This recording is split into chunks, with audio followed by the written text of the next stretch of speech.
والا ہے۔ اعوذ باللہ من الشیطان الرجیم، بسم اللہ الرحمن الرحیم۔ یا ایہا الذین آمنوا اوفوا بالعقود، اے ایمان والو پورا کرو وعدوں کو، عہد کو، معاہدے کو پورا کرو۔ وحلت لکم، حلال کر دیے گئے ہیں تمہارے لیے، بہیمۃ الانعام، چرنے والے چوپائے۔ دو باتیں ذکر ہو گئیں۔ اے ایمان والو، مسلمانوں جو کلمہ پڑھنے والے ہیں، یہ ان کو حکم ہو رہا ہے، ان کو خطاب ہو رہا ہے، ان کا نام لیا جا رہا ہے۔ اے ایمان والو، وعدے کو پورا کرو۔ دوسری بات، تمہارے لیے حلال کر دیے گئے ہیں چرنے والے چوپائے۔ الا ما یتلی علیکم، مگر جو پڑھ دیے جائیں تم پر، مگر جو پڑھ دیے جاتے ہیں تم پر، مطلب جو تلاوت تم پر کر دیے گئے ہیں نام لے کر یا کسی اور آیت میں اور جگہ پر، یا آگے جی اس کی تفسیر آ رہی ہے، وہ حرام ہے، باقی سب کچھ حلال ہے۔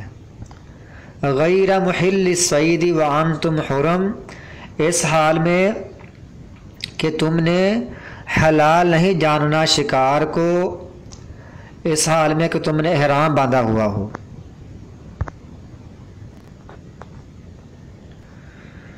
وَأَنْتُمْ حُرُمْ، اس حال میں کہ تم نے احرام باندھا ہوا ہو تو نہ حلال جاننے والے بنو شکار کو۔ ان اللہ، بے شک اللہ تعالیٰ، یحکم ما یرید، فیصلہ کرتا ہے جو وہ ارادہ کرتا ہے۔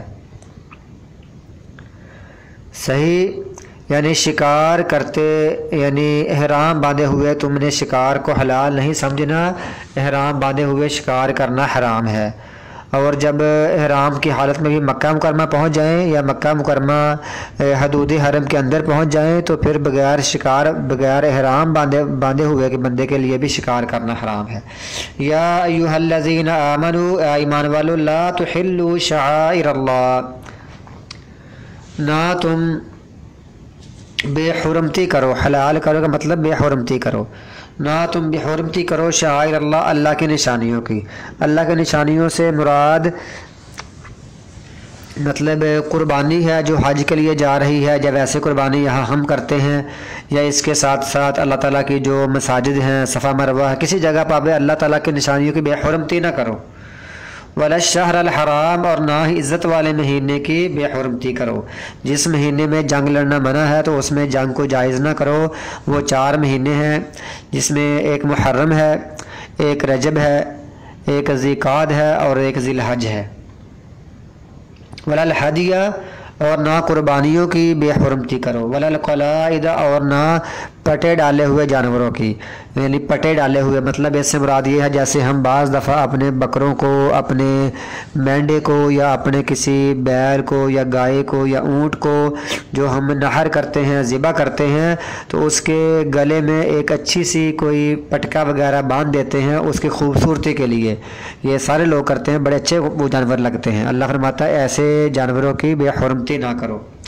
ولا آمین البیت الحرام، اور نہ ان کی جو بیت الحرام کا، بیت اللہ کا قصد کرنے والے ہیں، یعنی جو حج کرنے جا رہے ہیں، حج کرنے جا رہے ہیں، وہاں جا کر کاروبار بھی کر سکتے ہیں۔ یبتغون فضلا من ربہم، وہ تلاش کرتے ہیں اپنے رب کا فضل و رضوان، اور اس کی رضامندی۔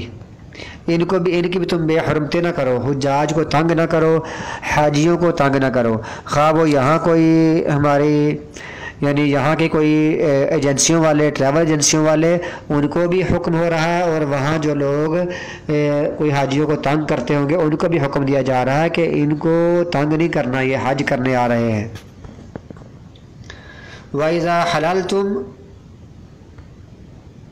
فَاصْطَادُوا، اور جب تم حلال ہو جاؤ تو پھر شکار کر لو، یعنی جب تم اپنا حج یا عمرہ مکمل کر لو تو مکہ مکرمہ سے باہر نکل جاؤ تو پھر تم شکار کر سکتے ہو۔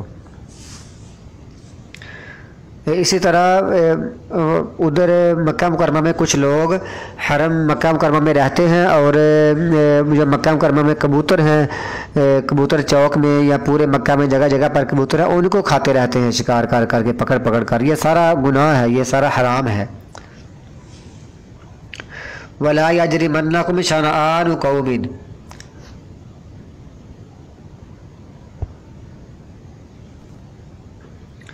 اور نہ مجرم بنا دے تم کو کسی قوم کی دشمنی ان صدوکم کہ جنہوں نے تم کو روکا تھا مسجد حرام سے ان تعتدو کہ تم زیادتی کرو، یعنی کسی قوم کی دشمنی جنہوں نے تم کو مسجد حرام سے روکا تھا، اب وہی دشمنی تم کو اس بات پر آمادہ نہ کر دے، تمہیں مجرم نہ بنا دے کہ تم اب زیادتی کرنا شروع کر دو، ایسا نہ کرنا۔ وتعاونوا اور تعاون کرو علی البر والتقوی، نیکی والے کاموں پر اور تقوی والے کاموں پر۔ نیکی ہوتا ہے جو نیکی ہم کرتے ہیں، تقوی ہوتا ہے گناہوں سے بچنا، تو ایسے سلسلے میں تعاون کیا کرو۔ ولا تعاونوا اور نہ تم تعاون کرو علی الاسم والعدوان، گناہ والے اور زیادتی والے کاموں پر۔ واتقوا اللہ، اللہ تعالیٰ سے ڈرو، ان اللہ شدید العقاب، بے شک اللہ تعالیٰ سخت سزا دینے والا ہے۔ حرمت، یہ جو اوپر آیت گزری ہے یہ اس کی آگے تفسیر ہے کہ کون کون سی تم پر حرام کر دی گئی ہیں۔ حرام کر دی گئی ہیں تم پر مردار والدم اور خون، ولحم الخنزیر اور خنزیر کا گوشت، سور کا گوشت، اما اہل بہ لغیر اللہ اور جس پر تکبیر پڑھی جائے غیر اللہ کے نام کی، والمنخنقۃ یعنی غیر اللہ کے نام کی تکبیر پڑھی جائے، یا ہم اس کو کہتے ہیں غیر اللہ کا نام پکارا جائے، یہ کسی غیر کو، اللہ کے علاوہ کسی غیر کو، کسی ما فوق الاسباب، کسی ہستی کو خوش کرنے کے لیے، اس کی رضامندی کو تلاش کرنے کے لیے جو ذبح کیا جائے وہ غیر اللہ ہی ہوتا ہے اور یہ حرام ہے۔ والمنخنقۃ اور گلا گھٹنے والا جانور، جو گلا گھٹ کر مر جائے، وہ مثلاً ہم نے باندھا ہوا ہے تو گلا گھٹ جائے یا کوئی اس کو گلا گھونٹ کر مار دے تو وہ بھی حرام ہے۔ والموقوذۃ اور چوٹ لگ کر مر جائے تو وہ بھی حرام ہے۔ والمتردیۃ اور گر کر مر جائے، گرنے والا، وہ بھی حرام ہے۔ والنطیحۃ اور سینگ لگ کر مر جائے وہ بھی حرام ہے۔ وما اکل السبع اور جس کو درندے کھا جائیں وہ بھی حرام ہے۔ الا ما زکیتم مگر یہ کہ تم اس کو پاک صاف کر لو، مطلب جو درندے کھا جائیں، درندے مثلا تم نے کوئی شکاری درندے اپنے تیار کیے ہوئے ہیں وہ کھا جائیں تو ان کو پاک کر لو، مطلب ان کو ذبح کر لو تو وہ تمہارے لیے حلال ہے۔ اور یہ جو اوپر یہ والمنخنقۃ والموقوذۃ والمتردیۃ والنطیحۃ وما اکل السبع، ان میں سے اگر کوئی مرنے سے پہلے تم ان پر اللہ کا نام لے کر بسم اللہ اللہ واللہ اکبر کہہ کر ان کو ذبح کر لو تو یہ تمہارے لیے حلال ہو جائیں گے۔ اور ذبح کرنے کا وہی معروف طریقہ ہے کہ کسی تیز دار آلے سے اس کی گردن پر چھری چلا کر اس کو ذبح کیا جائے۔ اور بعض دفعہ ایسا ہوتا ہے کوئی ایسا جانور جو قابو میں نہیں رہتا تو اس کو کسی جگہ سے بھی مثلا تیر مار کر اگر وہ گر پڑا، وہ ختم ہو گیا تو وہ بھی حلال ہے تکبیر پڑھ کر۔ وما ذبح علی النصب اور جو ذبح کیا جائے علی النصب آستانوں پر، آستانوں پر جو ذبح کیا جائے وہ بھی حرام ہے۔ وَأَن تَسْتَقْسِمُوا بِالْأَزْلَامِ اور یہ کہ تم قسمت معلوم کرو تیروں کے ساتھ، تیروں کے ساتھ قسمت معلوم کرنا یہ بھی حرام ہے۔ یہ اس کا معنی یہ بھی ہوتا ہے تقسیم کرنا، تقسیم کرنا تیروں کے ساتھ کہ کسی کو حصہ مل گیا کسی کو نہ ملا، جیسے آج کل لاٹری ہوتی ہے، جیسے وہ لاٹری نکلتی ہے اور نمبر لگتے ہیں، یہ سب چیزیں حرام ہیں۔ ذالکم فسق یہ ساری نافرمانی ہے۔ الیوم آج کے دن یئس الذین کفروا من دینکم مایوس ہو گئے ہیں کافر تمہارے دین سے، فلا تخشوہم بس نہ تم ڈرو ان سے، واخشونی اور مجھ سے ڈرو۔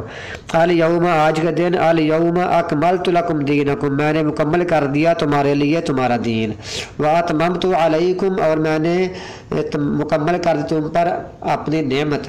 یاد رکھیں تاپشتو کا معنی ہوتا ہے میں، اور یہ جو چھوٹی یا ہے اس کا معنی ہوتا ہے میں، میری نعمت یا اپنی نعمت۔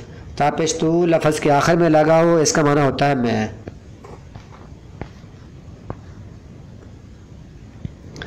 ورضیت اور میں نے پسند کیا ہے، یہ بھی دیکھے تاپشتو لگا ہے، اور میں نے پسند کیا ہے تمہارے لیے الاسلام اسلام کو دین، تمہارے لیے میں نے دین کو اسلام کو بطور دین پسند کیا ہے۔